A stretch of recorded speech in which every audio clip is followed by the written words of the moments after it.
अस्सलाम वालेकुम, क्या हाल है आप सबका। उम्मीद है सब खैरियत से होंगे।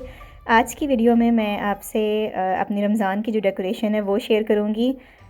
इससे पहले मैंने कभी भी अपना घर जो है वो रमज़ान के लिए डेकोरेट नहीं किया, लेकिन इस बार जो है वो मैंने ख़ास एहतमाम से घर पे डेकोरेशन की है। और ये डेकोरेशन करने की एक ख़ास वजह है। वो वजह क्या है ये मैं आपको आगे बताऊंगी। पहले मैं आपको अपना वो एरिया दिखा देती हूँ जिसको मैंने डेकोरेट करना है। तो यहाँ पे ये जो रूम है ये हमारा डाइनिंग रूम है। अब मतलब डाइनिंग और सिटिंग रूम इकट्ठा है हमारा। तो इधर डाइनिंग टेबल पे ही बैठ के हम सब इफ्तारी किया करेंगे। तो इसके साइड पे जो दो वॉल्स हैं ये दोनों खाली हैं, तो इनके ऊपर जो है वो मैं डेकोरेशन करूँगी। ये जो लाइट्स हैं ये मैंने पाकिस्तान से मंगवाई थी, दराज से, और ये काफ़ी अच्छी मुझे मिल गई थी। और जब से ये पाकिस्तान से आई हैं तब से मैंने इनको खोल के देखा भी नहीं है कि ये ठीक से चलती भी हैं कि नहीं। तो अभी मैं इनको खोल के देख रही थी कि कितनी लंबी हैं ये और किस तरह से इसको मैं लगाऊंगी। तो ये जो साइड पे जो वॉल है ना, ये मुझे अंदाज़ा नहीं था कि इसके ऊपर कोई भी चीज़ जो है ना वो स्टिक नहीं कर रही थी।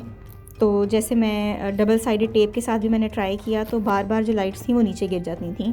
तो फिर मैंने क्या किया, जो छोटे छोटे नेल्स होते हैं ना, कील होते हैं बारीक वाले, वो मैंने लगाए और उसके इर्द गिर्द फिर जो है ये मैंने फेरी लाइट्स जो होती हैं ना ये मैंने लगा दी थी। मेरे बच्चों को फेरी लाइट्स बहुत अच्छी लगती हैं, तो इसलिए मैंने जितनी भी फेरी लाइट्स घर में पड़ी हुई थी वो मैंने निकाल ली थी कि आज मैं सारी लगा दूँगी।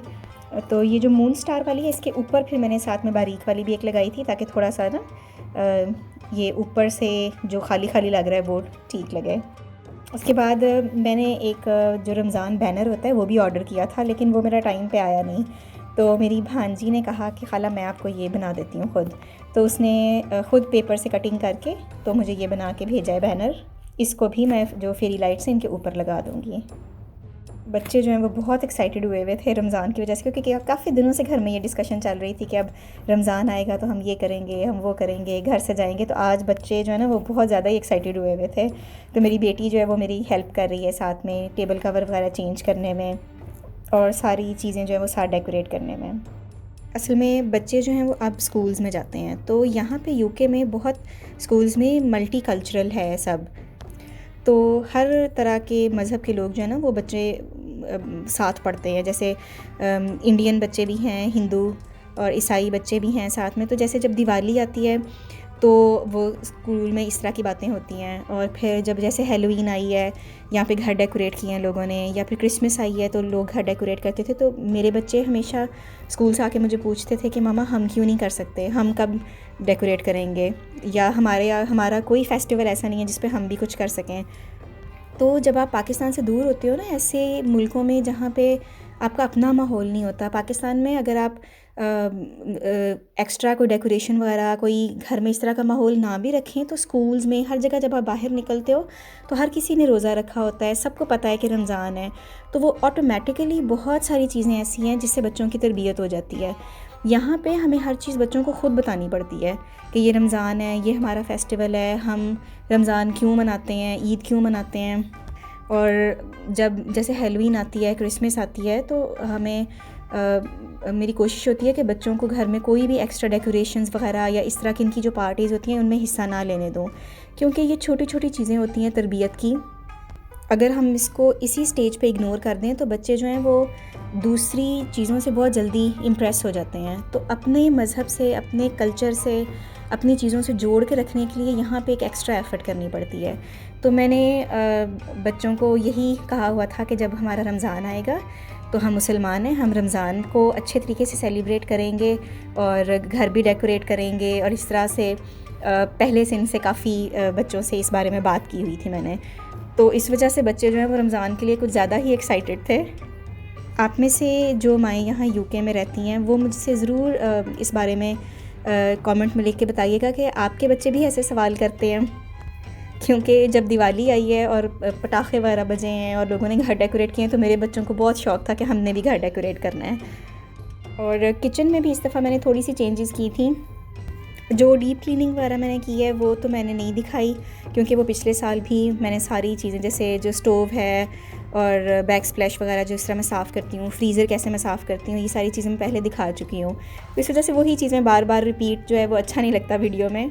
तो फ्रीज़र वगैरह जो है वो सब मैंने पहले से साफ़ कर लिया हुआ था। तो आज मैं सबसे पहले तो ये जो मेरे स्पाइस जार्स हैं इनको मैं साफ़ करूँगी।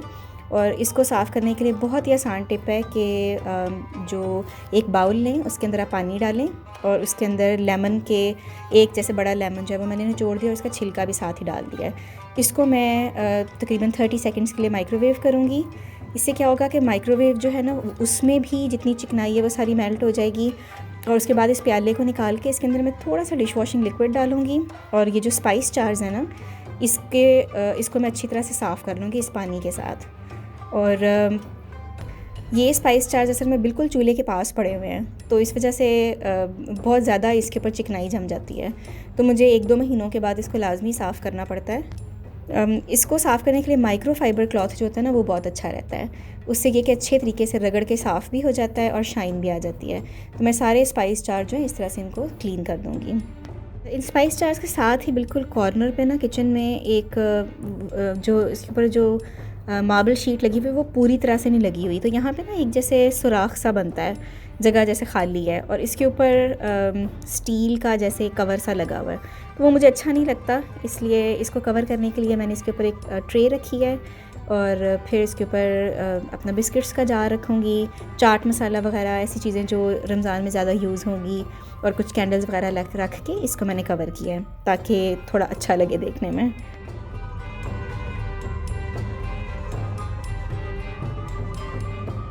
उसके बाद मैंने चीनी और ओट्स वगैरह डालने के लिए ये स्पाइस जार्स में लेकर आई थी एस्डा से। ये स्पाइस जार्स काफ़ी शॉप्स में मैंने देखे हैं, लेकिन एस्डा में इसकी प्राइस बहुत अच्छी है और होम बार्गन्स में भी ये अच्छी प्राइस पे लगे हुए थे। तो इनको मैं अच्छी तरह से धो के खुश्क करके इसके अंदर मैंने एक जार में ओट्स डाले हैं, क्योंकि अक्सर नाश्ते में ओट्स यूज़ होते हैं, और चीनी डाली है और पत्ती जो है एक जार के अंदर वो डाली है, और एक छोटा सा जार जो है वो मैं अचार डालने के लिए लेकर आई थी। हमारे घर में वैसे अचार बहुत यूज़ होता है, मेरे बच्चे बहुत शौक़ से अचार खाते हैं।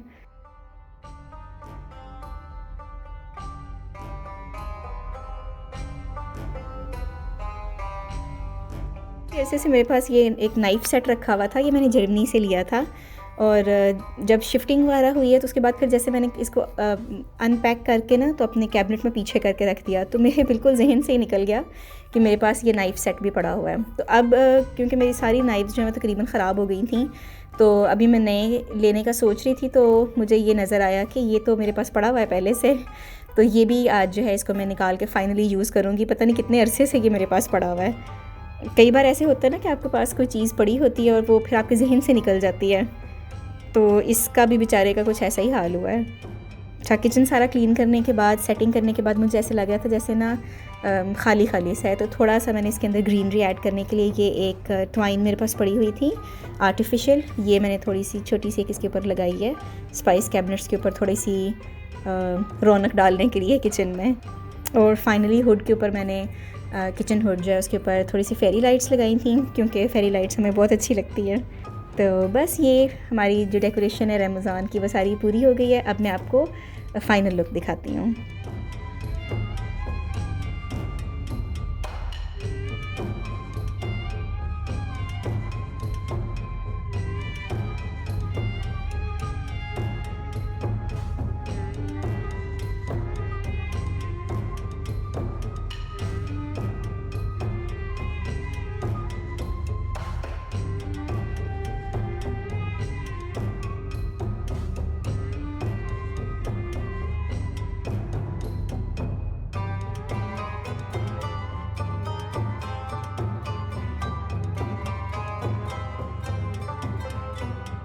ये थी आज की वीडियो। मुझे उम्मीद है आपको अच्छी लगी होगी। आप सबको मेरी तरफ से बहुत बहुत रमज़ान मुबारक। अगर आपको मेरा कंटेंट अच्छा लग रहा है तो मेरी वीडियोस प्लीज़ अपनी फ्रेंड्स और फैमिली के साथ ज़रूर शेयर कीजिएगा। अगर आप चाहें तो मुझे इंस्टाग्राम पे भी फॉलो कर सकते हैं। मेरा इंस्टाग्राम हैंडल इस टाइम आपको स्क्रीन पे नज़र आ रहा होगा। मैं आपसे मिलूँगी अगली वीडियो में, तब तक के लिए इजाज़त दीजिए। अल्लाह हाफिज़।